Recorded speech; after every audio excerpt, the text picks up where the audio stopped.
नमस्कार दोस्तों, मैं डॉक्टर स्वप्निल सागर जैन निरामय होम्योपैथी के अपने इस YouTube चैनल पर आप सभी का बहुत बहुत स्वागत करता हूं। दोस्तों, अभी आप लोगों ने बहुत सारे मेरे वीडियोस देखे होंगे एलर्जी के ऊपर, और मैंने इतने सारे वीडियो बनाए इसलिए हैं ताकि मैं आपको उन दवाओं के बारे में बता सकूं जो कि अलग अलग सिम्टम पर, अलग अलग एलर्जी के केसेस में, अलग अलग मरीजों पर किस तरह से काम करती हैं। मैंने आपको जस्टिसिया अडाटोडा के बारे में बताया, एलर्जी के सबसे अच्छे मेडिसिन है, लेकिन वो सिम्टम जो जस्टिसिया के हैं वो मिलना चाहिए।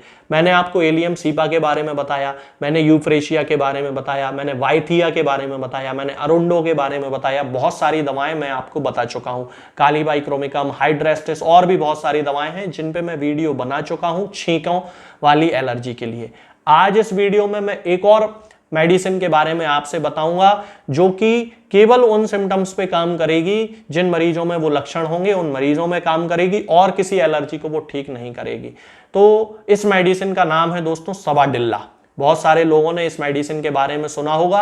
ये भी एलर्जी की सबसे अच्छी दवाओं में से एक है। जैसे जस्टिसिया अडाटोडा है, एलियम सीपा है, यूफ्रेशिया है, कालीबाइक्रोमिकम है, हाइड्रेस्टिस कैनाडेंसिस है, वैसे ही सवाडिल्ला भी है, और ये भी 100% एलर्जी के केसेस को ठीक करती है। मैं आपको इतनी सारी दवाएं इसीलिए बताता हूं क्योंकि होम्योपैथी में कोई एक दवा किसी एक बीमारी के लिए काम नहीं करती।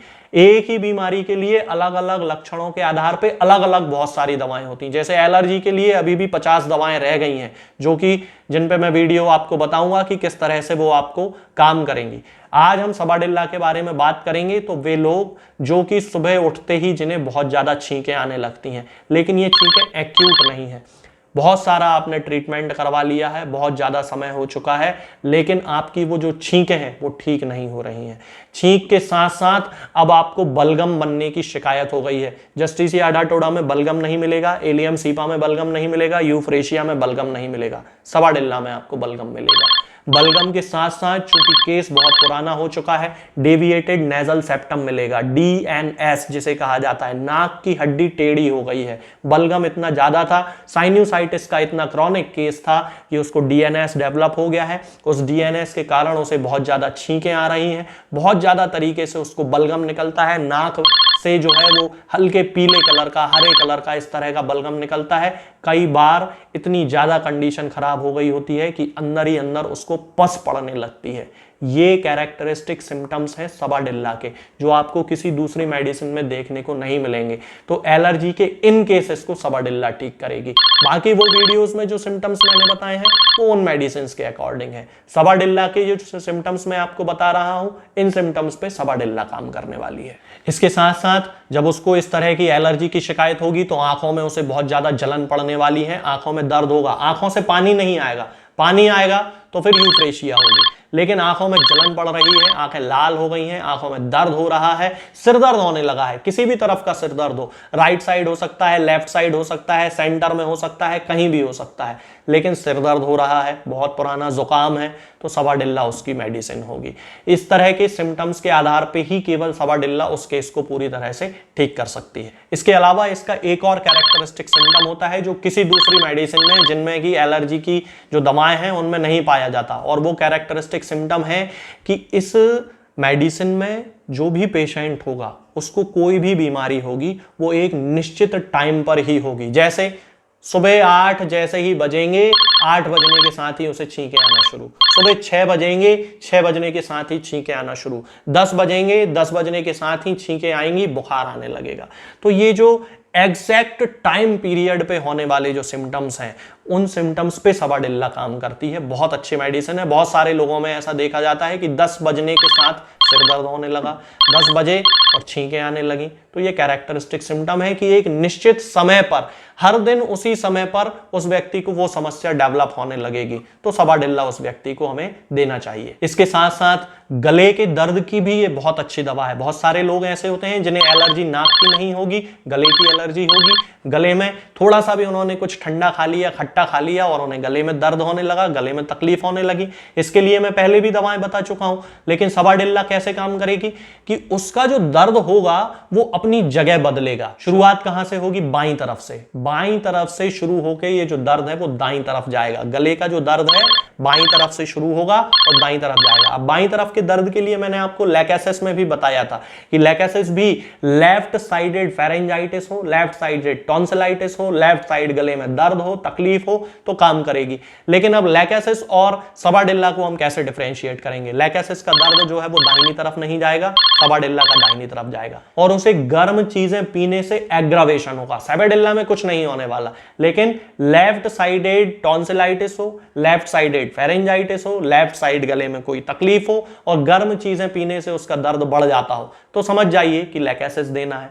और अगर ऐसा नहीं हो रहा है और दर्द लेफ्ट साइड से राइट साइड जा रहा है तो समझ जाइए, यानी कि बाईं तरफ से दाईं तरफ जा रहा है तो समझ जाइए कि सबाडिल्ला देना है। इस तरह से ये कैरेक्टरिस्टिक सिम्टम होते हैं किसी मेडिसिन के, जिनके बेसिस पर हम उन दवाओं का उपयोग करते हैं। इसके अलावा सबाडिल्ला केवल इन रोगों के लिए ही नहीं, कृमि रोग के लिए भी बहुत अच्छी मेडिसिन है। छोटे छोटे बच्चे होते हैं जिनके पेट में कीड़े पड़ जाते हैं, उन बच्चों के लिए भी सबाडिल्ला बहुत ज्यादा उपयोगी होती है, जो कि कंटिन्यूअस अपने एनस में उनको इचिंग होती है तो वो उसको खुजाते रहते हैं, स्क्रैच करते रहते हैं। तो आप समझ जाइए कि इस बच्चे को सबाडिल्ला भी दी जा सकती है। हालांकि इन सिम्टम्स के लिए और भी दवाएं हैं होम्योपैथी में, लेकिन सबाडिल्ला भी उनमें से एक मेडिसिन है।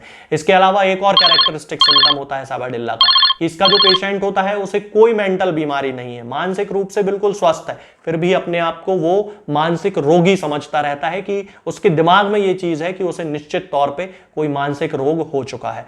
तो ये जो सारे सिम्टम्स मैंने आपको बताए हैं दोस्तों, ये सबाडिल्ला के कैरेक्टरिस्टिक सिम्टम है। खास तौर से सबाडिल्ला का जो उपयोग किया जाता है वो एलर्जी के केसेस में किया जाता है, और एलर्जी के केवल वे केसेस जिनके लक्षण मैंने आपको इस वीडियो में बताए हैं, और किसी लक्षण पे ये काम नहीं करने वाली, उन पे दूसरी जो दवाएं मैंने आपको दूसरे वीडियोस में बताई हैं वो काम करेंगी। लेकिन उन सिम्टम्स पे जो मैंने इस वीडियो में बताए हैं केवल सबाडिल्ला ही काम करेगी, वो दवाएं जो मैंने दूसरे वीडियोस में बताई हैं वो नहीं काम करने वाली हैं। तो ये जो दवा है, यदि हम इसकी पोटेंसी की बात करते हैं, ये आपको 30 पोटेंसी में ही देना चाहिए, और 30 पोटेंसी की 2-2 बूंद दिन में 3 बार या 4-4 बूंद दिन में 3 बार मरीज के लक्षणों के आधार पर हमें उनको देना चाहिए। धीरे धीरे अंतर आएगा, एकदम से अंतर आने की उम्मीद ना करें। कृमि वाले केसेस में जहां पे वर्म्स की शिकायत है, बच्चे को एनस में इचिंग हो रही है, वहां 200 पोटेंसी का केवल एक सिंगल डोज 4 बूंद 15 दिन में एक बार बच्चे को देना चाहिए, बार बार रिपीट नहीं करना चाहिए। ये जो दवा है ये किसी भी होम्योपैथिक मेडिकल स्टोर पे आपको मिल जाएगी, वहां से आप खरीद सकते हैं, ऑनलाइन फार्मेसी से आप खरीद सकते हैं। मैं केवल एक कंसल्टेंट फिजिशियन हूं, ना ही कोई दवा बेचता हूं और ना ही किसी मरीज को भेजता हूं। आज के इस वीडियो में फिलहाल इतना ही। आगे के वीडियोस में हम बात करेंगे कुछ नई बीमारियों के बारे में और उनकी होम्योपैथिक दवाओं के बारे में। तब तक के लिए जय हिंद, जय भारत। दोस्तों, होम्योपैथिक दवाओं को खाने का सबसे अच्छा तरीका होता है कि हम हमेशा खाली पेट इन दवाओं को खाएं। जिन दवाओं को दिन में केवल एक बार खाना है, उन्हें सुबह खाली पेट खा लेना चाहिए। मुंह में अच्छे से कुल्ला करके, गार्गल्स करके मुंह को साफ कर लेना चाहिए, और उसके बाद हमें होम्योपैथिक दवाई खा लेना चाहिए। जिन दवाओं को दिन में 2 बार या 3 बार या 4 बार खाना होता है, उन दवाओं को खाली पेट खाने का मतलब होता है कि हम उन दवाओं को खाने के लगभग आधे घंटे पहले या फिर 2 से ढाई घंटे बाद ही खाएं, और उस स्थिति में भी हमारे मुंह में किसी भी वस्तु का, किसी भी चीज का स्वाद नहीं होना चाहिए, ना ही हमारे मुंह में किसी भी चीज की गंध होना चाहिए, जिससे कि ये होम्योपैथिक दवाएं हमारे शरीर पर बहुत अच्छे तरीके से काम कर सकती हैं। तो हमें हमेशा ये ध्यान रखना है कि जब भी हम होम्योपैथिक दवा खाएं, हमेशा खाली पेट खाएं और हमारे मुंह में किसी भी चीज का स्वाद या किसी भी चीज की स्मेल ना हो। अब बहुत सारे लोग ये सोचते हैं कि हम कच्चा प्याज खा सकते हैं, या अदरक खा सकते हैं, या हींग खा सकते हैं, या इलायची खा सकते हैं, या नहीं। बिल्कुल, आप इन चीज़ों का इस्तेमाल कर सकते हैं। होम्योपैथिक दवाओं को खाते समय आप इन सभी चीज़ों को बड़ी आसानी से खा सकते हैं।